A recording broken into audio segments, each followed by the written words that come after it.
they were, injecting just a ridiculous amount of, synthetic chemicals into their body.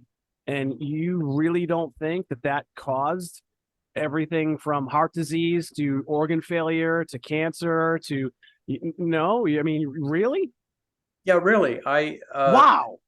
Yeah, back then, steroids were legal back then. I mean, they were on the training table. Yeah, but heroin was legal. Heroin was legal and sold in Sears and Roebuck. I mean, but I mean, they were taking steroids under doctor's supervision. Your body is naturally losing. Bullshit. Those guys weren't taking steroids under a doctor's supervision.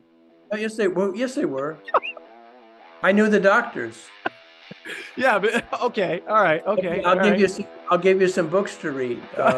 See again. So I knew I'd lose this debate. This is the Alden Report.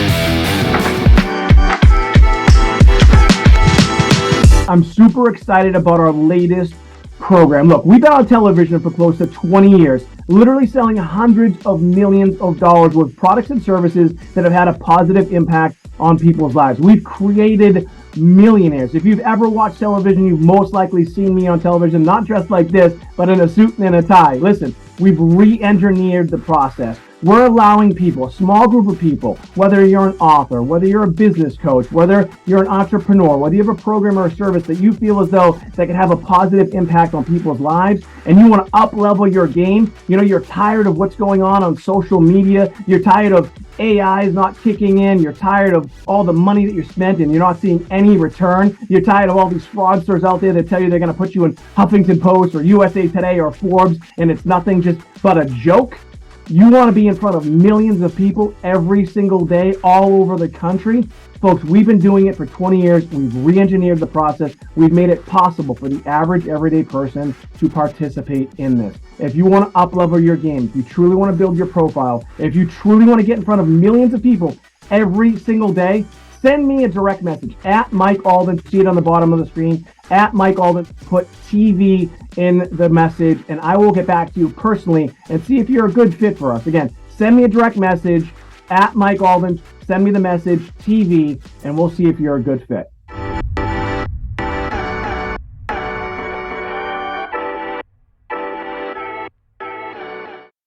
This is the Alden Report.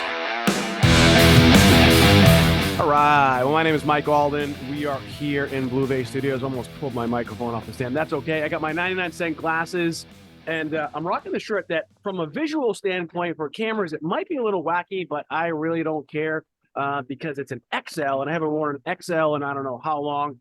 I'm super excited for my next guest. My next guest is literally, I don't know if he calls himself this, but he is one of the pioneers in the entire fitness industry. And that's a pretty broad statement. It's a pretty big thing to say, but he is also one of the founders of the iconic Gold's Gym. He's also the author of the book, The Three Musketeers, the story of Gold's Gym, the birth of an industry, and how fitness culture was reshaped worldwide. There it is. He's holding it up right now. His name is Ed Connors. Ed, thanks so much for being here, man. I'm excited to have you on. It's good to be here, Mike. Thank you. So we met, I don't know, about 6 months ago through a friend of mine, Greg Como, who is, he's a bodybuilder, competed in a bunch of shows. Really kind of been in and around that industry. He's worked with some of the, biggest celebrities in the world and training them and things like that. And he introduced me to you and your book, and I was just blown away by one, like what you've done in the industry. And then now that I know you, because we've talked, offline before, I didn't realize kind of like, how big of a deal you really are, man. Like you really are an icon in what is now an industry that who knows, like, I don't know that you would have seen it when you started, 30, 40 years ago. But you're like the guy, tell us about, like, how did you get involved in the whole fitness industry? Because you're also an architect. We'll talk a little bit about that, but what was the beginnings of you getting involved in the fitness industry? I was a fat kid growing up in Omaha, Nebraska, And I knew I was going to be, I went off to Berkeley, UC Berkeley to school, and I knew I was going to be drafted for Vietnam. So I joined a gym to lose weight. I was 250 pounds at 5'11". And so that was my first experience with, joining what was back then a Jack LaLanne European health spa. And it was a bad experience. And I think in the back of my mind, I must have thought if ever I had a chance to change this, I would. And ironically, or several years later, I was able to do that I opened up the first gym franchise in America 43 years ago. And that was what gym? Gold's Gym. And that gym still stands today, right? I mean, there's still Gold's gyms all over the world still, right? I mean, it's not as big as what it used to be, but they still exist, right? Well, actually, there are more gyms overseas now than there are in the U.S. There are 680 Gold's gyms worldwide. 400 of them are overseas. We have over 100 in Japan, over 100 in India right now. So I didn't start Gold's Gym. That was Joe Gold in 1965, but my two partners and I bought it in 1979. And a year and a half after we bought it, I opened up the first franchise. It was called a license at the time, but it was the first franchise licensed gym in America. And when I watch like documentaries like Pumping Iron, and I think of like Venice Beach and kind of the origins of like Arnold and Ferrigno and some of these guys that I know. I don't know a ton of guys in the bodybuilding space, but those guys, that people, I think a lot of, everybody knows Arnold, but those guys were training at Gold's Gym, right? That was like their mecca, right? Well, that's how different the world was back then. Arnold Schwarzenegger 50 years ago had to go from Graz, Austria to Venice, California to get a workout. Now there are gyms, every mile in urban America. There are probably a half dozen choices, at least before the pandemic. So yeah, it was a completely different world. I mean, that movie, I contend, Pumping Iron and Weider and Gold's Gym transformed fitness in America. We made it popular. It became a thing. We changed the culture, really. I think too, when people think of, when I was a kid, I used to work out at a World's Gym here. I don't know the history between the two. Maybe we can get into that, but I remember, working out at a World's Gym versus working out at like a health club here in my town is it's a cultural, just the disparity is it's just night and day. World's Gym, you had, bodybuilders, you had power lifters, there were, I've learned this term, there were guys running gear, which means they were doing steroids and stuff. But it was just a different environment. And I gotta be honest, it was kind of a scary environment early on for you in kind of growing out the Gold's franchise. Was it hard and difficult to because fitness today is a lot different than it was then? Was it hard to get average normal people into a Gold's Gym, even because of that documentary? Because when you watch that documentary, you just see jacked up dudes lifting tons of weight, half naked, and but you didn't see just normal, average, everyday people, working out. Was it hard to market that, I guess, is what I'm getting at? That was somewhat of a challenge. We were, you could be intimidated or you could be inspired walking in a Gold's Gym. I think the Gold's Gym Venice was amazing because it became such a family that I think people always, no matter where they were coming from, they felt comfortable in that environment. I mean, we had a lot of celebrities training at the gym, mixing with hardcore bodybuilders, big guys, and but we were always conscious of that stigma, and we did everything we could to include more people, including we basically women. We had the first women's bodybuilding contest back in 1979. And we brought aerobics into the gym when it was failing to stand by itself alone. Jane Fonda was a member of our gym. She had a trainer, but she pioneered women's aerobics.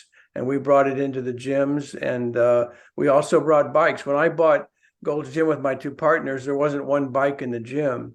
Cardio was non-existent.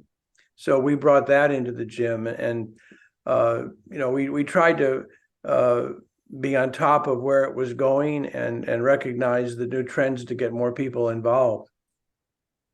A lot of people, they hear the word visionary, and I think some people, anybody who calls themselves a visionary, unless they're someone like you, I think are assholes. But you truly are a visionary.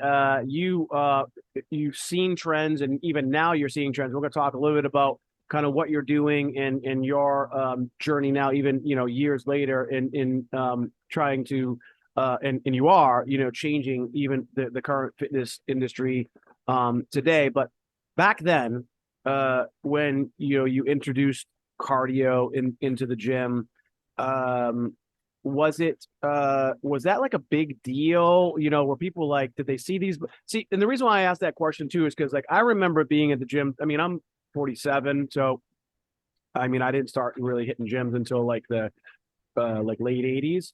And I do remember seeing like new equipment coming into the gym and just staring at it and like not knowing what to do with it. But if there was no cardio in your gyms ever, and then all of a sudden you introduce bikes, how do you get people to do it? Because I don't know, do they feel different? Like, how does that work?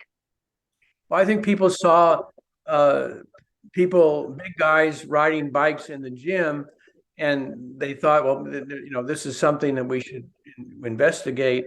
And initially, we put the bikes on top of the maintenance shed in the first room of Gold's Gym Venice, along with bikes on top of the restrooms in the room, so that people could look down and sort of be entertained. I mean, this was before bikes had TVs in front of them. This was the gym was entertainment. And so I think the way we placed them actually was fortuitous, because I think people would then go there to ride a bike, and they would look down at what was going on the gym floor. And I think they would learn a lot about how to use various pieces of equipment. We pioneered a lot of equipment lines. We would invite equipment companies into our gym to try out their equipment. If we liked it, we kept it. If we didn't like it, we sent it back. So that was a time, the 80s were the beginning of major equipment companies, and they were on the forefront of new ways to exercise and get results. Again, we're on with Ed Connors, truly a visionary and a pioneer in the fitness industry, not only here in the United States, but worldwide. He's also the author of the best-selling book, The Three Muscleteers, the story of Gold's Gym, the birth of an industry, and how fitness culture was reshaped worldwide. And by the way, the foreword to the book is written by a guy that you may know. I think most people know, John Cena. We're going to talk a little bit about how that happened and Ed's role in the trajectory of John Cena, which, by the way, I played football with at Springfield College. So if you'd like some more information about Ed, you can just go to his website, which is edconnors.com, where you can pick up his book. You can also pick up his book wherever books are available. But if you're in the fitness world, if you're thinking about getting fit, which you should, or if you're just interested in history and how one man, not just the only guy, but how he had an impact on an entire industry that is a $1 trillion industry worldwide. This guy was there from the very, very beginning. The story is super interesting. All of the big names that you have heard of, and I'll use Arnold Schwarzenegger because everybody knows, and John Cena. Ed Connors is the guy that was behind it or in front of it and knows all these people as well. So go to edconnors.com. It's Ed, Connors.